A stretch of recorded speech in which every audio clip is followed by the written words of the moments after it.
Welcome to cosmic instruments and channel guys. Hope you all doing fine. आशा करती हूँ आप सभी स्वस्थ एवं प्रसन्न होंगे। तो चलिए निकालेंगे आज की ब्यूटीफुल सी एनर्जीज। देखते हैं आज की एनर्जी स्प्रेड में किस प्रकार की एनर्जीज आई है। तो चलिए पहले एनर्जीज को क्लियर करते हैं, क्या क्या एनर्जीज आ रही हैं। पहले ये निकाल लेते हैं कि हमारे व्यूअर्स के साथ क्या या किस प्रकार की एनर्जीज रेजोनेट कर रही हैं उनके साथ। कंफ्यूजन तो बहुत ज़्यादा दिखाई दे रहा है गाइस, कहीं ना कहीं कंफ्यूज्ड है, आगे बढ़ना चाहते हैं, कंप्लीशन भी चाहते हैं, इमोशनल भी काफ़ी ज़्यादा दिखाई दे रहे हैं, लविंग मेमोरीज भी आ रही है, बंधन भी दिखाई देता है, ट्रैप्ड एनर्जीज भी दिखाई दे रही है, और कहीं ना कहीं पेज और सोर्स भी है, इनकम्प्लीट या फॉल्टी इंफॉर्मेशंस भी है। सबसे पहले कार्ड ही कंफ्यूजन से स्टार्ट हुआ है गाइस। यहाँ पे कोई भी मेजर अरकाना नहीं है एक्सेप्ट मून एंड स्टार।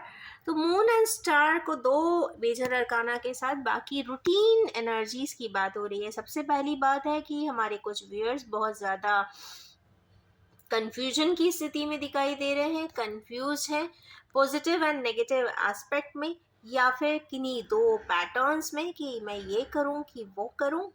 तो जो आपके मन के अनुकूल हो, जो आपका मन कहता हो, आप उसे करें, क्योंकि 2 का नंबर आया है। और उसके जस्ट बाद वाले ने भी बता दिया है कि मून मून का मतलब होता है आपका मन। आपका मन जिस तरफ ले जाना चाहता है आप ज़रूर जाइए, क्योंकि एक इंसान की जब ज़िंदगी स्टार्ट होती है या बर्थ लेता है तो कहीं ना कहीं वो अपने मन के इर्द गिर्द ही लेता है। कहते हैं ना, साउथ एंड नॉर्थ नोड के आसपास लेता है। जैसा उसका मन चाहता है अकॉर्डिंगली वो अपनी जगह स्थान कंफर्म करता है और अपनी ज़िंदगी में आता है। तो मन का इम्पोर्टेंस लाइफ में बहुत ज़्यादा है। मन कई बार आपके संस्कारों के थ्रू या आपके संस्कार या फिर आपकी पास्ट लाइफ बैलेंसिंग एनर्जीज के लिए रेजोनेट करने के लिए कहीं ना कहीं उसके आसपास ही आपकी लाइफ देता है, जिससे कि आप अपनी प्रोग्रेशन कर सके, आगे की तरफ बढ़ सके, आपके हर मन में आए हुए थॉट को कंप्लीट कर सके। उसके जस्ट बाद थॉट की बात भी आ गई कि विचार भी है और क्रियान्वयन भी करना चाहते हैं, सपने भी हैं। तो अपने सपनों को पूरा करने के लिए, अपने विचारों को पूरा करने के लिए एक प्रैक्टिकल सबसेट की ज़रूरत है। मीन्स आपको एक स्टेप उठाना है, मतलब नाइट ऑफ वांस की तरह कि बस अब मुझे करना ही है, स्टेप उठा ही देना है। तो मेरे ख्याल से आपका स्टेप कुछ ऑटोमेटिकली उठ ही चुका है, ऐसा कुछ दिखाई दे रहा है बहुत क्लियरली। किस चीज़ के लिए? ये इस चीज़ के लिए नहीं है कि आपको कोई एक एस्पेक्ट को ही कंप्लीट करना है, आपको सारे ही एस्पेक्ट कंप्लीट करने हैं। या जो आपकी को लगता है कि आपके किसी पर्टिकुलर लाइफ के पैटर्न में कई ऑब्जेक्टिव्स कवर अप नहीं हुए हैं या बैलेंस नहीं हुए हैं या कंप्लीट नहीं हुए हैं, तो आप कंप्लीशन की एनर्जी चाहते हैं। आप अपनी ज़िंदगी में कोई एक चीज़ को अधूरा नहीं छोड़ना चाहते। ये इमोशनल्स की बात आ गई है, मेमोराइजेशन की बात आ गई है, तो ये तो कंफर्म बात है कि आपकी लाइफ में कोई एक ऐसी फेमिनाइन एनर्जी ज़रूर है जो काफ़ी ग्राउंडेड है, एक कहते हैं ना कंप्लीट हार्मनी एंड बैलेंस है, डिजायरस भी है या आप उसके लिए डिजायरस है ऐसा लगता है। वो कहीं ना कहीं क्वीनशिप में है, अथॉरिटी में है, और मन से गवर्न होती हैं, ग्राउंडेड भी रहती हैं, अबंडेंट भी हैं, और वेजिटेशन के साथ है, मतलब प्रकृति के साथ है, मतलब डेस्टिन्ड पाथवे पे वो ऑटोमेटिकली चल रही है, ऐसा कुछ दिखाई देता है। यहाँ पे जेंडर आप अपने हिसाब से देख लीजिए, पर जहाँ पर जो फेमिनाइन कैरेक्टरिस्टिक्स यहाँ पे दिखाई देते हैं। नेक्स्ट कार्ड आया है मेमोरीज ऑफ लव का। तो कहीं ना कहीं हमारे व्यूअर्स अपने स्कूल लाइफ, कॉलेज लाइफ या फ्रेंड्स के बारे में सोचते हुए दिखाई दे रहे हैं, या फिर कोई एक एल्डर मेंबर है जो अपने से काफ़ी छोटे पर्सन को कुछ एडवाइस करती हुई दिखाई दे रही है।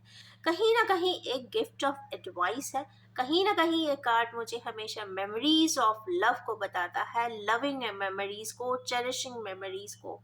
कई बार ऐसा देखने को मिलता है कि हम नहीं समझ पाते हैं कि हम किसी से मिले हैं या दोबारा मिल पाएंगे कि नहीं मिल पाएंगे। कॉन्टेक्स्ट सिचुएशंस कैसे भी हो सकते हैं, वी नेवर नो। कहते हैं ना, कब कौन सा ड्रामा या कैरेक्टर लाइफ में आ जाए और वो उसको आपको प्ले करना पड़े। पर यहाँ पे कहीं ना कहीं जो बेस लाइन है वो एडवाइसेस है, मेमोरीज है, लविंग मेमोरीज है, और किन्हीं दो पर्सन्स के बीच में ज़रूर है, स्पेशली टू सेम जेंडर यहाँ पे दिखाई देता है। तो एक एल्डर मैन होंगे तो उनका से छोटा एक मेंबर होगा, या वुमेन भी हो सकती हैं, लेडीज भी हो सकती है, गर्ल्स भी हो सकती है। तो कहीं ना कहीं एज डिफरेंस शो हो रहा है, एंड कहीं ना कहीं एक इंटरनल बॉन्ड भी दिखाई दे रहा है, और लविंग बॉन्ड है काफी, एक इसको कहते हैं ना, बहुत इनोसेंट लविंग बॉन्ड की बात होती है। उसके बाद यहाँ पे एज का अगेन कार्ड आया है, सोर्ड्स आए हैं। तो ट्रैप्ड एनर्जी है, अपने आप को बंधा हुआ हमारे किनेवियर्स महसूस करते हैं, दिखता नहीं है उन्हें कि उन्हें कैसे बाहर जाना चाहिए, बट एक ही चीज है जो उन्हें बाहर निकालेगी, वो है स्वयं का इंट्यूशन। क्योंकि इंट्यूशन हमेशा हमको वहां नहीं ले जाती जहां लोग कहते हैं, इंट्यूशन हमें वो वहां नहीं ले जाती जहां पे हमारे फ्रेंड्स ले जाना चाहते हैं, या हमारे बड़े बड़े सपनों को साकार नहीं करती। वो हमारे मन के हिसाब से भी नहीं चलती, वो चलती है हमारे डेस्टिनी के बेसिस पे। अब डेस्टिनी एक बहुत बड़ा वर्ड है जो आसानी से बनकर नहीं आता।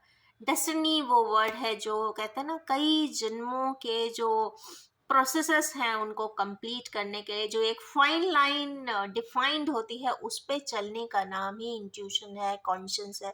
और कॉन्शियस हमेशा चाहती है, इंट्यूशन हमेशा चाहती है कि आप उस जगह पर जरूर पहुंचे जिसको आप एक ध्येय बनाकर इस जिंदगी में आए थे। तो वो ध्येय जरूर यहाँ कंप्लीट करना यहाँ पे दिखाई देता है, क्योंकि एज का नंबर आ गया, मतलब कार्मिक अकॉर्ड्स खुल रहे हैं, या यहाँ पे कार्मिक या आकाशिक रिकॉर्ड्स की बात आ रही है। नेक्स्ट है पेज ऑफ सोर्स। तो एक ये बहुत इमेच्योर्ड एनर्जी है, फॉल्टी एनर्जी भी हो सकती है, या इनकम्प्लीट इंफॉर्मेशन भी हो सकती है। तो कहीं ना कहीं ये एक मैसेज टैक्स की भी बात है, या फिर कोई इंफॉर्मेशन की बात है जो आपको मिलेगी। हो सकता है लोग सही बोले गलत बोले, बट आपको चेक आपने करना है, मतलब फॉल्टी इंफॉर्मेशन, इनकम्प्लीट इंफॉर्मेशन, क्योंकि उससे अगर आपने इन्फरेंस निकाला तो बहुत कुछ सही नहीं होगा। तो हमेशा याद रखें कि दोनों एस्पेक्ट को, या अगर 10 एस्पेक्ट है तो 10 एस्पेक्ट को चेक करके ही अपना जजमेंटल बने। वैसे तो नॉर्मली इस दुनिया में इंसान को जजमेंटल बनना ही नहीं चाहिए, बिकॉज सर्कमस्टेंसेस हैं, सिचुएशंस हैं, समय आपको कब किस रास्ते पे किस तरीके से ले जाकर अपना काम कराता है उसको लॉजिकली इंटरप्रेट नहीं कर सकते। बहुत सारी चीज़ें, या ये कह लीजिए कि life is a combination of practicality and non practicality, logic and illogical things. तो कॉम्बिनेशन है, आप बहुत सारी चीज़ों को लॉजिकली 1+1 2 कर सकते हैं, but many A times illogically 1+1 11 भी होता है। तो कहीं ना कहीं इस कॉम्बिनेशन को ज़रूर समझें, बिकॉज इट इज़ लाइफ, ये साइंस का कोई फॉर्मूला नहीं है। तो चलिए, इन्हीं ब्यूटीफुल सी सेटरनाइन एनर्जीज के साथ, फुल ऑफ सेटरनाइन कलर आए हैं, तो सेटरनाइन एनर्जीज के साथ मैं इस रीडिंग को एंड करना चाहूँगी, और ये भी कहना चाहूँगी कि ये general, collective, timeless and gender free reading है। जब भी आपके सामने आएगी कुछ ना कुछ ज़रूर बता देने वाली है आपको। अगर आप भी इन एनर्जी से रेजोनेट करना चाहते हैं तो do like, share, comment and recommend the video. And thank you so much, and wish you all have a most loving and affectionate day and time ahead. Thank you so much.